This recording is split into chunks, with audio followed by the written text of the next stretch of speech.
Hey guys, welcome back to another exciting episode of Is It Wrong with Ray Para. Hey guys, tonight is really a special night for me. These are some good friends of mine. Actually, just friends from recently. And in case you don't know who it is, my special guests tonight are Fear Not. How you guys all doing? Good. Hey, doing Awesome. Everybody good? Everybody good? Yeah, Ray, don't worry about anything because you can fix it in the mix. That's right. If not, we got tracks that do that. Hey, there you go. What are tracks? I don't know. Some of train runs down on, but That's a thing that Gary's right.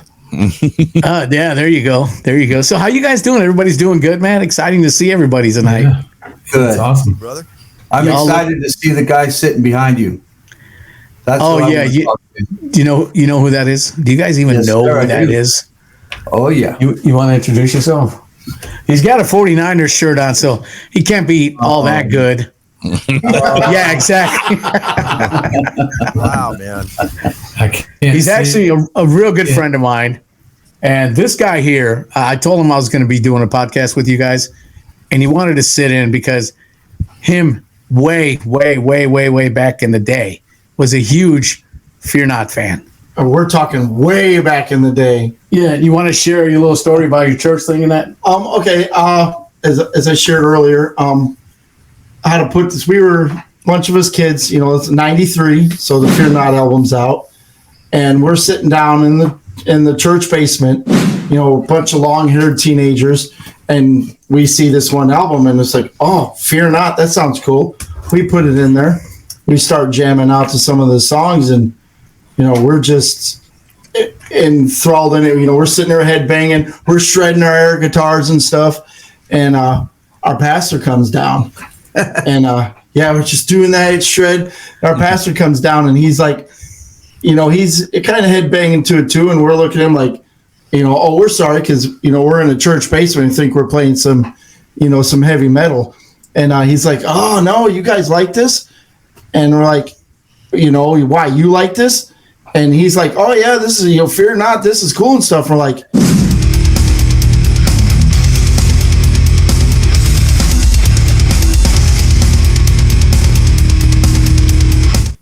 you can't like this, you're a pastor. And he's like, I hate to break it to you, but this is some Christian metal. And from then on, I just went from there. Awesome. That's awesome. that's an awesome. Nice. So you all thought we were just secular. Yeah, that's exactly what we thought. We're thinking the sounds are sick and they're really just jamming out and stuff, and we're thinking this is some secular band we just found. And Actually, what he told me was he couldn't believe that back in the day, Larry could actually sing. I said, that's exactly right. He could. Huh? Actually I sing. couldn't. Now we don't know. We got Eddie now, so we really don't need Larry singing anymore. We Right? were the Come on. first band to use auto tune. Yeah, sorry, man, that happened like about probably 5 or 6 years later. Oh, did it really? Oh, Yeah. No. It came around in like the mid '90s, didn't it? I don't know. I've never used it. And I'm not saying that in I don't know when it came around. It's not good. Yeah, I just remember being in Nashville and walking into a studio. We just recorded some stuff with something else. It was like maybe late '90s, maybe early 2000s, and also you walk in and these guys were busy doing something, and I didn't know what it was, and all of a sudden it's just like, what are you doing? It's like tuning this guy's voice. It's like, what? You can actually do that? So nope. Yeah, Yeah, it didn't even matter if you could sing or not. They were going to fix it anyways, right? Yeah, that's kind of the way it is now. But man, back in the old days, the OG guys, man, you got to be able to sing and play your instrument. So. Oh yeah, man. Yeah. Eddie, so so bring me back a little bit back. When did you actually come in as the frontman vocalist for Fear Not? So the funny thing was, Larry and I knew each other years prior. Of course, we're all Harley enthusiasts and riders, and Right. he's with an organization called the Priesthood, And I was fascinated by that because I was a Christian musician, and I saw one of their members sitting outside Best Buy, and I was like, oh my God, look at that patch. That's amazing. I want to meet these guys. I want to know who they are. So he takes me to the meeting and lets me meet each other. At the time, I was singing for a band called Even the Dogs. We were more like a Christian version of Kill Switch Engage. Oh, so nice. I was doing like lots of the big Howard Jones style vocal with the clean stuff. And and it was good. We were signed with Brian Head Welch. He was our boss, on Driven Music Group. And we kind of went our own way. The band did about 10 years, and I folded it up. It ran its course. God tells you, not to hold on things to things too tightly. Mm-hmm. And so I laid it down gracefully. And Larry and I had kind of lost touch, and I'd been, I guess, away from the band for about a year and a half. And I get this phone call out of the blue from Larry, and this was probably 6 years ago, right before the release of For the Wounded Heart. Yeah. Wow. And he goes, hey, he said, it's Larry. And I had him saved in my phone under his road name, Rockstar. And nice. I said, yeah. I said, what's going on? He goes, you still playing? And I said, well, no, actually I'm not. I said, I kind of laid down Even the Dogs. I really haven't done anything since. I've done a couple acoustic shows, but that's about it. And he goes, I was thinking you might be a good fit to be the singer for Fear Not.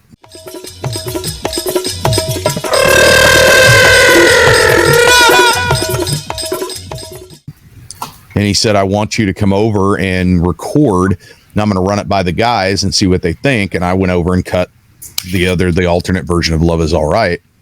And they all flew in. We talked on the phone and had a couple meetings, and we kind of hit it off, and they all flew in to record. And we literally spent 3 days and recorded the whole EP of For the Wounded Heart. But what happened musically was great. That to me wasn't the God thing. The God thing was it was like we knew each other our whole lives. The minute that I walked in, there was no feeling out period. It was just like instant, to the point to where I walked in to watch them record, and Gary's in there cutting the drums for Don't Want None. Oh, wow. And we hadn't written anything yet. We were just riffing and recording. And I made him stop recording and ran into the vocal booth and started laying vocals down. I was writing as he's writing the drum part. And I went in there, and the take you heard it was the take we kept. Just clicking, and it just clicked. Right? And, and the one thing, and of course, it was kind of met with, rightfully so. I mean, Larry's an iconic, very signature vocalist, Right. He is the voice of Fear Not. I mean, the people that were the fans back then had an expectation of that's what anything new that was going to come out was going to sound like that. So there was a lot of, hey, where's Larry? Where's Larry? So we had to do a lot of explaining, and these guys were full of so much grace to defend me, and say, look, this is Fear Not. And but it was almost kind of like if you've ever seen that movie Rockstar, whenever he's up there, he's like, I got the poster of these guys on my wall. It was, it was such an honor to be a part of this, and it really has become a brotherhood. There's been a lot of trials and tribulations and things that have happened that we've seen each other through some very, very hard times. And right. So let me ask, it's definitely a God thing. Yeah. So let me ask on the flip side now. For Gary, Chris, and Rod, bringing in a new vocalist, obviously you had Larry's blessings because Larry brought Eddie in. How was that on you guys? I know Eddie's saying that it clicked when he came and recorded. Was it kind of weird for you guys, a weird vibe, or it was just natural and you guys rolled with it and you never stopped, or what? Well, I'll say something is Larry, when we started to do the first album, I mean, we were on Pachyderm, and it was a machine. You went in there and you did your thing, and then they fixed it, and they kind of told, it was really they had a process, and it was this way, and and we didn't. Yeah, the Elefante brothers. Yeah, we didn't have as much creativity. There's nothing against it. I mean, it was an amazing machine, and I was blessed to be a part of it. I learned so much, but. Larry kind of said something when we started working. He said, "Hey, dude, play these songs." And he said it to everybody. Don't, Yeah. Yeah. Dino's not looking over your shoulder. You're not being. Suzanne Hansen. Sorry, that's my wife calling me. Excuse me, I'm on a live podcast. Let me call you right back.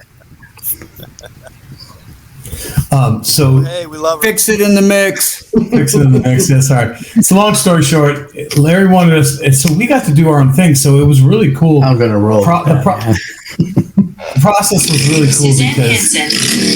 it was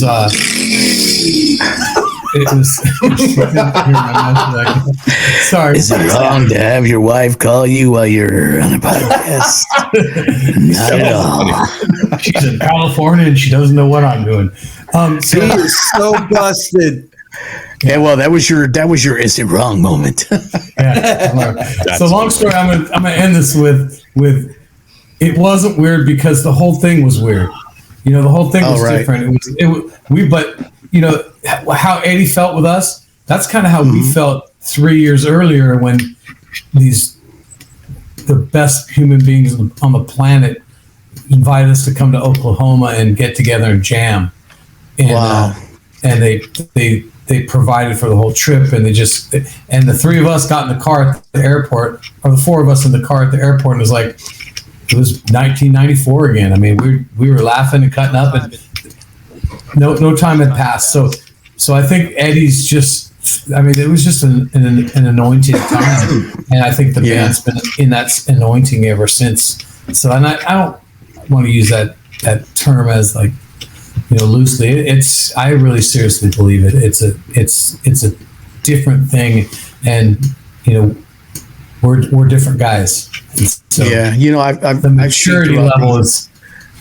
Yeah, I was just going to say, I've seen throughout the years, God can take somebody from this corner of the world and somebody from this corner, and if they have the same goal in mind and their purpose is to serve the Lord, be it through music or through preaching or through whatever, and when he puts it together, much like with a marriage, what he puts together, it's right. You know what I'm saying? And based on what you guys are saying, that's what I'm feeling. It's like God ordained this whole thing to happen. It all came together.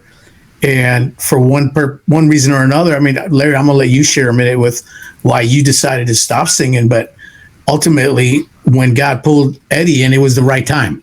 It was time. And he made it work, and it came out fantastic. And I love the music, and it's changed a lot of lives, But, Larry, what about on your end? Then what made you decide? I've had a lot of people asking me, how come Larry's not singing anymore? How come Larry's not singing? I even had somebody say, I think I told you this a while ago, Larry should be front and sacred warrior. I'm like, no, that's not going to happen. Wow. Yeah, right. And I'm like, what am I, dirt? But no, I think people would like to hear the combination of the two. But what made you decide, Larry, to stop being the frontman, the vocalist for the band? So, after the band disbanded back in the 90s, it wasn't very long that I moved out of LA and came to Broken Arrow, Oklahoma.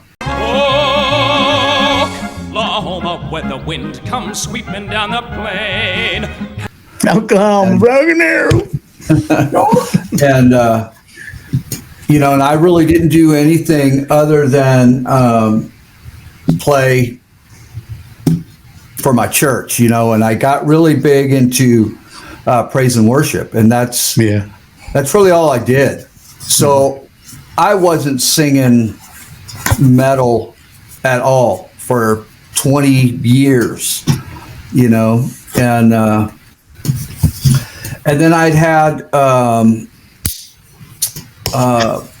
a guy call me out of the blue and wanted me to record some stuff for him, and he wanted to do a remake of We Have a God. And so that's when I knew the struggle was real.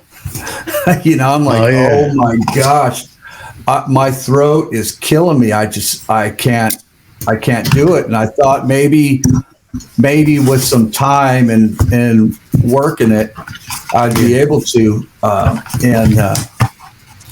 ended up doing the recording, but it wasn't like what Gary talks about back in the day, where I could do 3 songs a night and not blink an eye, and come back in the morning and knock another 3 out. Yeah. I just knew, okay, I think my time for that is done. And so again, Gary talks about the 3 guys that invited us to Oklahoma. Well, once we got together and played, we're like, oh my gosh, God's not done with us yet, and here we are 25 years later, and we all felt it. We're like, we could do this, we could do something, but I'm like, but guys, if we do this, I'm not gonna be able to sing, and what are your thoughts on that? And they were all, well, Nope. No. No. No. No. No. Nope. No. Nope. Nope. Nope. Nope. we don't like it, but you know what? If you find somebody that can sing like you, or that's equally or better, then we're all for it. So I sat around, and I don't know. It was just like God just dropped it into my brain, and He's just like, Eddie. Nice. And I'm like, I'm calling him right now. And that's when I picked up the phone and I called Eddie. And, and he's like, yeah, that's awesome. That's good. But and even to this day, I struggle, and I could sing praise and worship all day long, man. I could do it all day long, all night long. Yeah, man. And I'm telling you, I have a hard time because everybody's always going, you can still sing. Yeah. You can still sing, But yeah, I'm sure you could, man. Oh God. I know that there's nothing that can compare to when you're actually singing worship, like you said, being on stage and doing all of the music that we all love to do. We love it, but there's something, this magical thing that just happens when you start singing worship, man. It puts you in this presence with the Lord, man. It's like you don't get any kind of satisfaction doing the metal that you do just like that, Well, so I enjoy it too. Yeah, but it's not even that. It's the fact that I can't, it just trashes my throat, Right. And I mean, to the point where, I'll choke, I'll try to, put something out there, but I can also record all day long, because I can record a line and go sit down and take a nap and then come back and sing another line. And auto-tune it. His chops are still there because you hear all those massive soaring high harmonies. That's all him. Yeah. Oh yeah. That's not me. That's him. I thought that was Rod. Rod, do you sing it all? Rod, you're like so quiet over there. Either you're the quiet one or we just talk too much. Which one is it? That's why I'm going to let these guys talk. So I'm going to shut up. I'm just the bass player, we're always in the back, Oh, come on. We're always, Come on, brother. Bro, that's like if you ask Steve Watkins that, Steve's in your face, man. Come on, Chris. Tell him. You're not in the back, brother. I was going to say something to, kind of the question that you had asked because, the whole thing, Larry, obviously, Larry was like my first girlfriend, He Nice. was like the band, the singer, that's the first band that I really joined. So I've known that voice. I've heard that for so many years. Yeah. And, when this whole thing came up of Eddie, I mean, I had no issue with Eddie because he could sing. But I probably pushed a little bit more than the others, so especially directly to Larry. And I don't know if Chris and the others know, but I'm like, dude, do you really want to do this? But then I thought about it more, and since we were out for so many years, it's trying to duplicate the last album that we did with him it almost becomes impossible. So you can't really, pick up after 25 years and do the same things that you were doing before. So my thought was, well, you know what? Music has just evolved in this whole time, and it's, maybe trying to duplicate what we did in 91, 92 in the 2000s. It's maybe we will fail doing that. So the thought of musically, obviously we could play. I mean, when we got together in Oklahoma, that's when we decided, like, we could totally do this. It's like the old pair of shoes. Sure, man, sure. And it's just there, and let's go through the whole thing. So musically, we were still there in the pocket. Yeah. But then when the idea of bringing Eddie, then I thought, well, music has evolved so much. Let's not try to duplicate the Fear Not album of 91, 92. Let's do a Fear Not that is current, that is relevant, that is to a whole different level with Eddie up front. And then, the songwriting, they're still writing that. So the songwriting is there, the music's there. We just have a new vocalist that, took our music, what was there in 91, 92, that will stay there. Right. Created now will stand on its own, and I think it almost it's a new start, really. Right. And there's sort of like sort of excitement, and I'm gonna refer to that Larry being your first girlfriend thing. You got a new guy in the band. It's kind of like, okay, me and that girl broke up as my new girlfriend, so it's kind of a new excitement, and then if it's good, like Eddie, I told you at Motorfest, I love your voice, bro. I love it, man. And so it brings a new excitement. Larry's still part of the equation, and it just sounds great. So I think that's a good combination when you're able to do that and bring something new in, and it adds to the equation rather than taking away from it. Well, one of the things that whenever I came in, that I told him, I said, I want to be highly respectful of the foundation of the band. That whenever we do the original songs, I want to do them as true to form, right, as humanly possible, to give them the respect that they deserve, give the fans what they want to hear. I don't want to put my spin on them. Sure. It was, so I wanted to learn them that way because, that's the Fear Not is here because of that iconic album. But I also do, we all did talk and to echo Rod's sentiment, I said, look, I'm a new metalcore vocalist. I don't have any desire to go back. I cut my teeth playing covers, doing LA Guns and, all this stuff. And I said, I don't have any, I think that we have the musicianship to write music for today, to reach people that had never heard of Fear Not and bring that to the forefront. And I think the beauty was, we all collectively prayed over this, and then we prayed over it individually for God to be in this and not us. Absolutely. And when they talked about, the creativity stifling that they may or may not have had back in 1993, we don't have that now. Like, if you listen to Fields of Sorrow, that is one of the biggest roller coaster rides you'll ever be on that album, because it just jumps all over the place. Emotion after emotion. Yeah. To the Who's joined together, to Fields of Sorrow, which is very current with the modern screaming and stuff in the background. And we got a little bit of criticism for that, but I'm sure it was from the old school stuff that didn't want the new school, and it was very few and far between. I mean, we were very blessed to see the critical acclaim that Fields of Sorrow got, and we knew that was God. That had nothing to do with us. We were doing our steps are ordered. We were doing exactly as he told us to do, play what he told us to play, write what he told us to write. Larry and I would be sitting there and we'd be in the studio, and I'd come in with no lyrics and literally would write the entire song in 5 minutes, just letting the Holy Spirit go through me on stuff. And Larry'd be like, oh my God, where did that come from? And I'm like, there, I guess. I have no idea. And just that creative flow that we have when we're writing music is uncanny.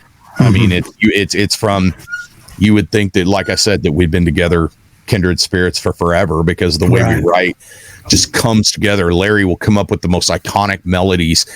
He's made me a better vocalist because of the way he sees music. That's awesome. The way he hears music. He'd be like, try it this way, but do it as you.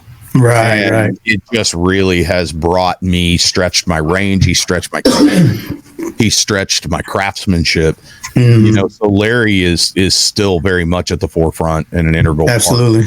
part of what we do. And you know what's funny is, Hey, I'm just going to say one real quick thing. sure. Fans like what they like. Yeah. You know, when I started doing, when John and I got together and did Deny the Fallen, I thought it was great.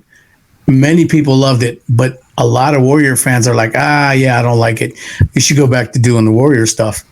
You know, people are used to what you do, and they're hard to convince and take out of that box.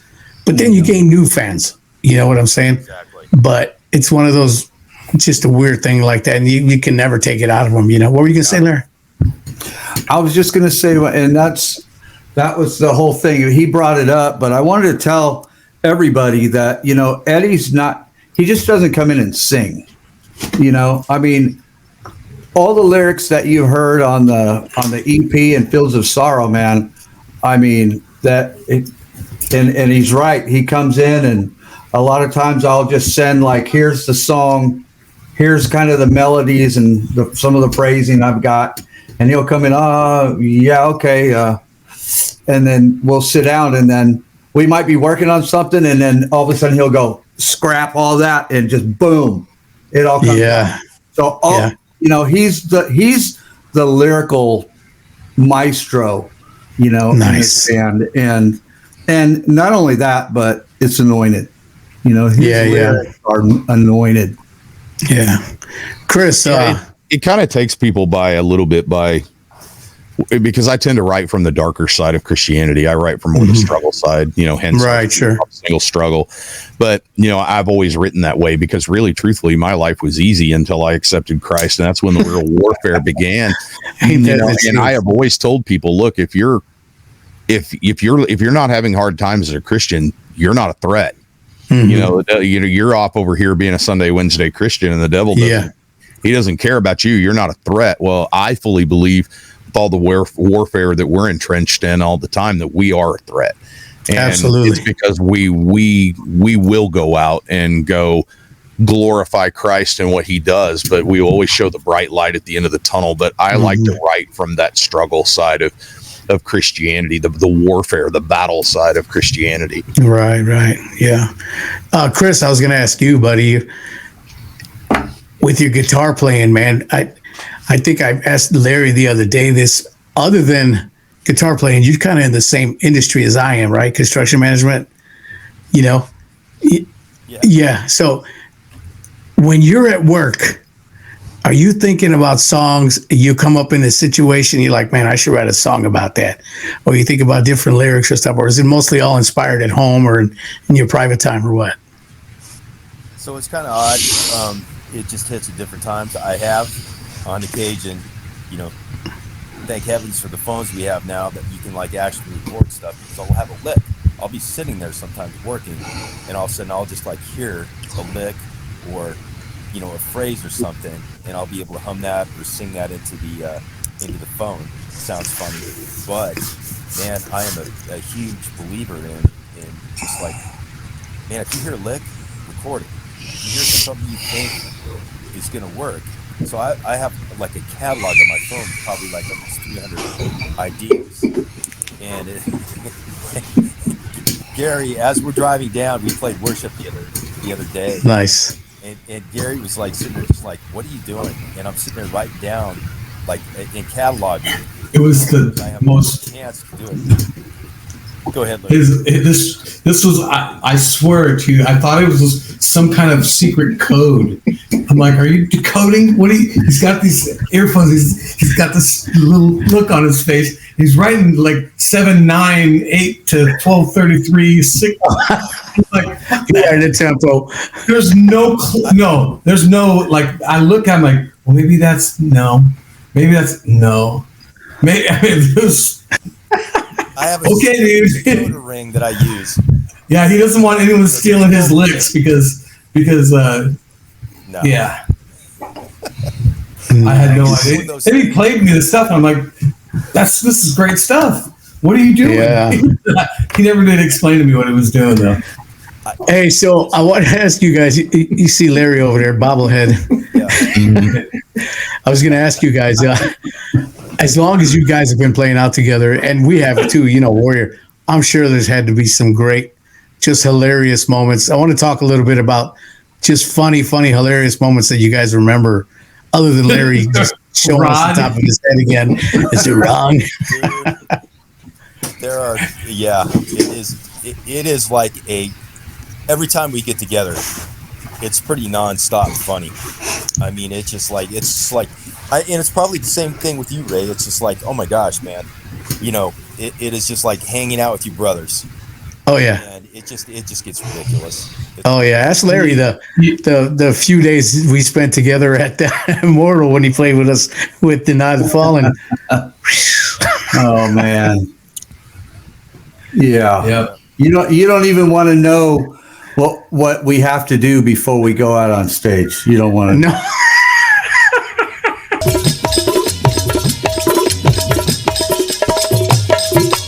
Is it wrong? Is it wrong? It's very wrong. How about you, Eddie? Any funny stories or anything?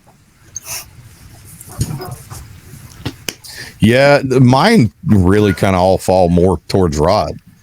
So oh really? Rod's the one. Yeah. Oh, let's hear it. Let's hear it. I'm most entertained by Rod. It is. I think the title of this show just kind of sums it up. Is it wrong? Yeah, it's Rod. So, but I mean, I am most entertained by him because he's got this very dry wit. And so the things, whenever I'm sitting over in the corner and I can't breathe and I'm dying laughing, he's looking at me like I'm an idiot. He's like, but it's because he's wired more like me with his sense of humor, which is really probably, kind of off color. I have this very off color sense of humor. So I get Rod, so a lot of the stuff that he says just cracks me up. But, for the most part, when we get together, because we are geographically challenged, we have a good time, and it's a brotherhood, but we're so business minded because all of us want to make sure that we put our best foot forward, and we don't get together very often. We're getting ready, as you can see in Gary's house, we're getting ready, I think, to start having, once or twice a month rehearsals, which is going to really help, our chemistry and those kinds of things. Because a lot of the things you see, as good as the chemistry is on stage, typically that happens about 2 days before, and then we play the show, and then we all go our separate ways. So it's because we've got Rod's in California, Gary's relocated to Nashville, Chris is in Nashville, me and Larry are here in Oklahoma. Yeah. So. Did the guys mention to you that I'm singing the next Fear Not record? Nice. Yeah. Good deal. I'll be cheering you on, brother. Yeah, right. Nah, no, this was a reveal show, is what you're saying. Yeah. Hey, there you go. Yeah. Hey, surprise. Well, that's funny because I'm doing the next Sacred Warrior album. I heard that, man. I heard that. Yeah. Pretty good. But you know what? I can't do Jeff Tate. Yeah. I used to be able to, so I'm going to be a horrible failure. Oh my gosh. Dude, I remember seeing Queensryche at this little bar in Wisconsin, man. And it was right at their Queen of the Reich album, right? They were just coming out. And we got there and they had this big curtain up and Jeff Tate's in the back of the stage, and you could hear him just going, "Whoa!" And I was like, "Oh my gosh, man." And he was just holding it and the power and everything. And I'm like, wow, man. And then he came out and started singing. I was just like, holy cow, man. And then they did all these great records and everything. And throughout time, I don't know what happened. If he lost his voice or he changed his style, I don't know what happened, but something happened there, and then, Todd took over for him. And I think Todd is a great vocalist for Queensryche. I like that. He carries the Queensryche feel, if you will, but he doesn't try to be a Jeff Tate clone. Well, do you know who I think was, in my opinion, was just as iconic as Jeff Tate, and they didn't get near the exposure with Fate's Warning? Oh, yeah, Ray. I was such a monster Fate's Warning fan. I got to see them with Dream Theater, and I was literally, it was like 50 people in the club, and I'm standing there, and my jaw just dropped. It was, it was on their Parallels tour, and oh my gosh, it was that dude was such an amazing singer. But you know, you're right there with him. I mean, you're that vocalist, you know. I mean, and it's, you know, I remember when I heard them, I'm like, they are the Christian version of Queensryche. I mean, you just bring that to the table vocally. And I used to cover Eyes of a Stranger, right? And it's not that the range I couldn't do. It's just Jeff has this, and you too. You just have this tone that is so hard to mimic, you know. And plus, I'm my own unique singer. Absolutely. Anyway. I never was a parrot. I never could go and cover and sound like David Coverdale. I could hit everything I could hit. I just couldn't sound like him. Right, you know, that's why I was so concerned whenever I came in to do, because in my opinion, Larry is the Christian version of Sebastian Bach. You know, I thought that's what I told him. I thought that was the biggest, closest reference I could give them, where they're the Christian version of Skid Row. Absolutely. And you know, it's funny. Ray, I just have to tell you, I was fortunate enough I'll tell the people who were watching, I was fortunate enough to travel and hang out with Sacred Warrior when you guys played with Queensryche, and I was in the outside in the front at the soundboard. I was all over the place, but I mean, props. There was no level. You know, it was even. That show was, you gave every bit of a performance as they did, and that not that it was a comparison thing, but I was just like, it can't get better than this. Yeah, he's going toe to toe with them. I mean, it just got loud. All it did was get louder. That was it. Yeah. And I had several people ask me, "Aren't you scared you're going to be playing with Queensryche?" And I'm like, "No, I'm excited, man, because I'm not competing against them. We're doing a show with them." Yeah, exactly, Chris. We're just doing something together, you know. But, you know, we did this little fake podcast a little while ago, and I had George Ochoa on here, and we were all goofing around and cutting up. And we kind of let the cat out of the bag, or the hat, whatever you say. In the new Worldview record, we're doing a Dio covered. Don't Talk to Strangers. Oh. And when you hear that, Eddie, didn't I play it for you at Immortal? I played it for one of you guys. You played it for me. Oh, Larry. Okay. Oh my God. And you know what? When you hear this, I listened to it and I'm like, now, is that me or is that Dio? I played it for Rob Rock. We're sitting in my truck. And I go, Rob, check this out. And I put it on and I said, I got this cassette. It was Dio when he first cut the tracks. He's like, all right. And I'm playing it for him. And he's like, yeah, listening to it, right? And then George is doing his solo, you know, and he's like, yeah, old Vinny Appice, you know, and everything. We got done with the song, and I said, dude, that's Worldview. That's me singing that. He goes, what? Oh, I said, that's me. He goes, dude, it sounds exactly like Dio. I can do Dio like Dio can do Dio. You know what I mean? But we actually put that on the new Worldview record. I'm flying over to Nashville in February, and we're going to record, and we're going to start releasing a couple of songs a month, I think, instead of doing like a whole big album, and then might do one big album at the end, you know. But that's what we're talking about doing too, just releasing EPs so we can keep the machine. Yeah, you know, stuff runs now. Absolutely. A lot of people don't want to wait for a whole record to be done unless you guys are together in the studio all day long, 40 hours a week, tracking, writing, producing, mixing, mastering, which nobody's doing that except for the big guys, and even a lot of the big guys aren't doing that now. People like us, we're recording a couple of songs and we're releasing them. Same with the Warrior stuff. We're working on a couple of songs and then we're going to release them. And the Warrior stuff is one of the one particular song that we're working on now.